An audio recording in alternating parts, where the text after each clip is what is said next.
So in today's video, I'm going to discuss the topic why exams are so important.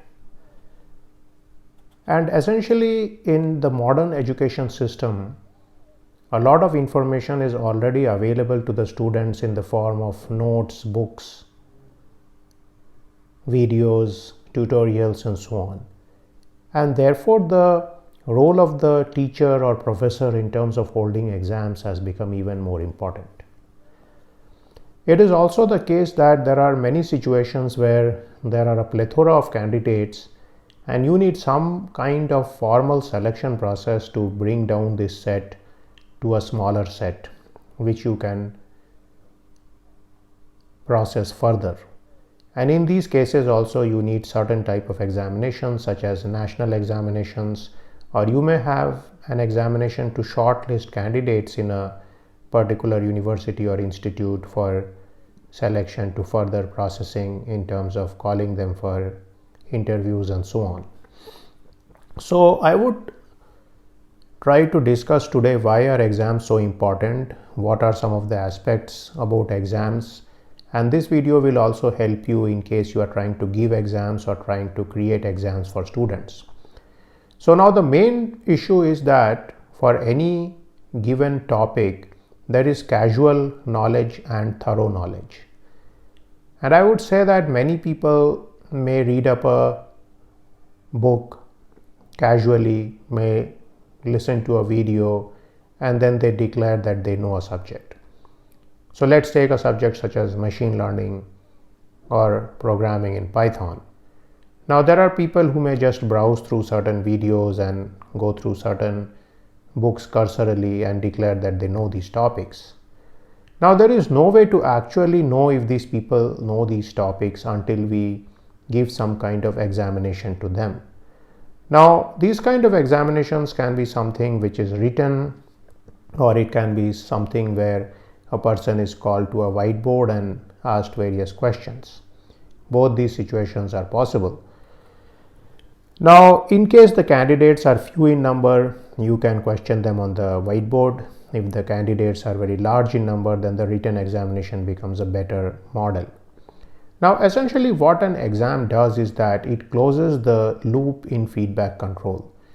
So essentially let's take a detour into control theory to understand the concept of exams.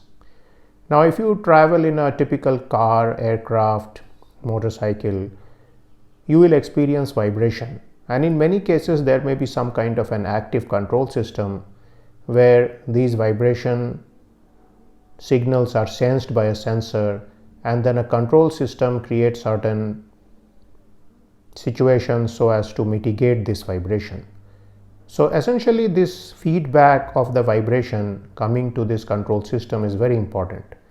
Similarly, when you give an exam, you get feedback from the students in terms of how is their performance, and this particular feedback is very important to know whether the students have actually learned the subject. So the examinations act as sensors for this particular student body. Now one of the aspects about exams is that the fear or anxiety caused by exams causes people to study much more than they would study in a normal situation. For example, they would do problems if they are faced with an exam. Now very often when people learn a subject cursorily, they learn the basic theory in the subjects and they do not do problems. And unless you do problems, you do not learn a typical subject well. You also are forced to remember key concepts, and this is very important because a lot of aspects of a subject should be transferred to your long-term memory from your short-term memory. And this can only happen if you remember various aspects of a subject. Now people sometimes critique memorization as rote learning, but I would say that in many situations we do need to remember things for life. For example, if you are talking of chemical symbols, if you are talking of the periodic table, if you are talking of trigonometry, geometry, you need to remember some of these concepts for life. So for example, if you are an engineer or scientist, you should remember that sine square theta plus cos square theta equals 1. So now this is not just rote learning, this is something which is thrown into your conscious mind and then percolates into your subconscious and unconscious mind. And the more concepts you have stored in your deep mind, the better you will be in terms of doing research, because you can access all these concepts in your mind. Now, one more aspect about the exam is that you need to create some kind of HOTS question, which is essentially to test the higher order thinking skills of the students. And essentially here one of the strategies is to mix 2 or 3 different aspects of a subject to create a question. For example, you could combine geometry with calculus or trigonometry with coordinate geometry, and then these questions will become much more interesting and challenging. For most students, it is quite easy to do problems if they know the section or the chapter in which they are in. So for example, when a student is studying something like integration by parts, then if he is in the particular chapter, he has access to the formula, he can simply use those formulas here. But when this question is presented in an examination setting, when it is mixed with various different type of questions, this problem becomes much more difficult. So that is one of the things which examinations do, is that they force a student to learn all the aspects of a different subject. So now I will turn to a more political and practical aspect of an examination. Now typically if you look at recruitment in any system, there is a large degree of subjectivity which comes in during recruitment. So people are biased toward recruiting people who look similar to them, who share the same religion, gender, country, race, etc. Now, one of the ways to mitigate this bias is to create written exams, and also to create exams where you do not even know the name of the student. For example, you could use some kind of roll number to find the student. Now, this kind of examination is very useful in a country which is highly diverse and where there are various possibilities of discrimination on different groups of people. And so nepotism can be greatly reduced when you create some kind of national examination. So in several countries there are examinations such as the IAS, the JEE, and so on, where you can bring down the level of subjectivity in recruitment by holding these examinations. Now, one of the problems in examinations is the growth of cheating. So as long as there have been exams, there has been attempts to cheat in the exam. And here, one of the things one should do is to proctor well in the exam. So it is very important for the teacher or the professor to be present during the exam time, and not only to sit at one end of the classroom, but to roam around the entire classroom and keep checking up with the different people. It's also a good idea to commandeer a few of your graduate students to help in this particular situation, or even staff members. So again, people always love to proctor, and therefore this is a task you can assign to various people. Make sure people do not have any cell phones or earphones or such devices, because these devices can be used to cheat in many cases. One of the simple strategies which I always use is to give 2 different set of papers, or maybe 3 different set of papers. Now here the questions are the same, but the numbering is different. So you can call it set 1, set 2, set 3, and if you have 10 questions, then in the second set of paper, maybe your question 3 has become question 7, and so on. So what this does is that it makes it very difficult to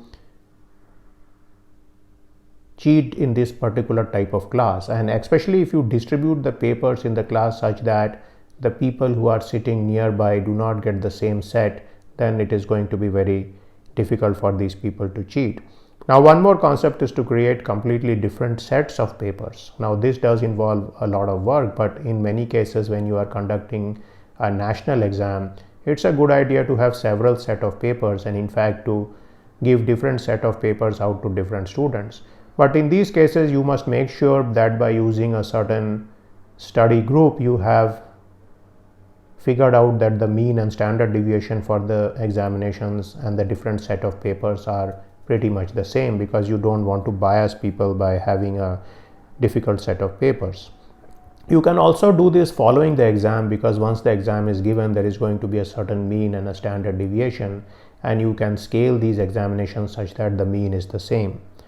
Now also some of the new technologies such as CCTV can be used in trying to bring down this amount of cheating in the exam.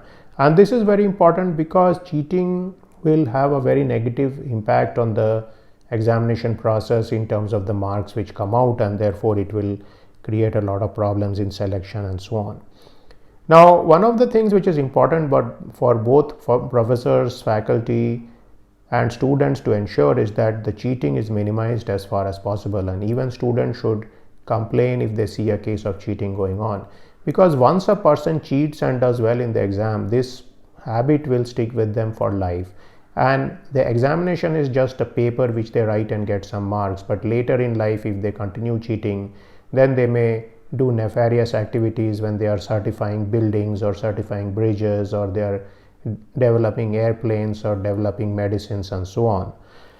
So you can imagine a worst case scenario where a person who has been doing a lot of cheating ends up become a surgeon, and this person has to do certain surgery on you. You don't want something like that to happen. So therefore it is very important to nip this kind of behavior in the bud, because once you permit certain nefarious tendencies to develop in a person and this person is rewarded positively for nefarious activity, then these tendencies will tend to grow more and more in the future. So in today's video I tried to give you some pointers about what are the important things in an exam and why examinations are so important. Now I know that many people do not like examinations because they seem very draconian and make it difficult for them to have fun. But do remember that once you finish all these exams and you become a professional, you will probably realize that you benefited enormously from the different examinations, and that the people setting the examinations actually helped you enormously in your growth as a person and in your mastery of your particular professional field. So I hope you enjoyed this video, and stay tuned to my channel for more videos on topics related to research and so on. Thank you very much.